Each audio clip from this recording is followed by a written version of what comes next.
So today we're gonna talk about shoes that have influenced pop culture, different decades, different pairs. As you can see, this is my collection. I am not email-diffic. Do not judge me that way. But these are shoes I've invested on because, of course, you want your feet to be comfortable and you also want to look good.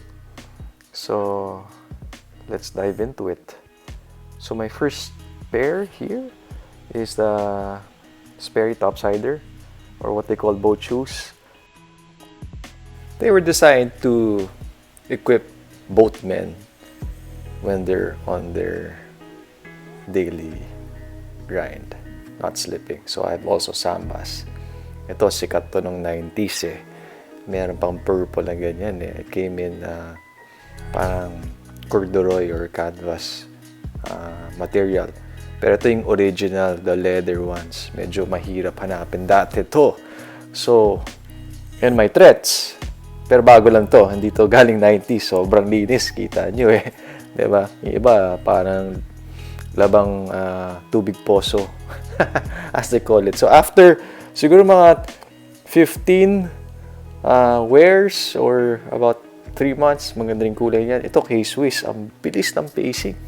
Pero sikat rin to. K-Swiss actually was also a tennis brand eh. Nung lumabas. Ito, Gazelle. Ginamit to nung 1960s, nung Olympics. Kaya Gazelle.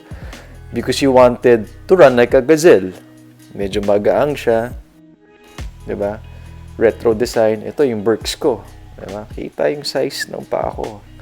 Diba? Kung gusto nyo padala ng shoes, I still accept shoes. Ha? Ito yung Ducks naman. For their airwears.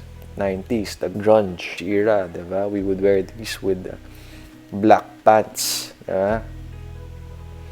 Hindi pa masyadong puso yung baggy. And then naging baggy noong mid-90s. So, yan, kita nyo rin. Meron akong Palladiums. Palladiums were from France.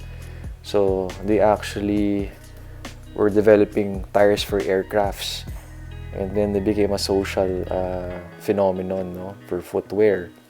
Pero low cut yun eh. I remember there was a black and medyo orange yung sole. Ito naman, these are the 574s of New Balance. This was popularized by the geeks of Silicon Valley. They would wear them, yung mga, di ba, programmers. They would wear them every day, mga daily beaters sila to. Very comfortable, also good for running. And of course, how would we forget the very first, the one that shook the NBA, because NBA at that time was being sponsored by Converse.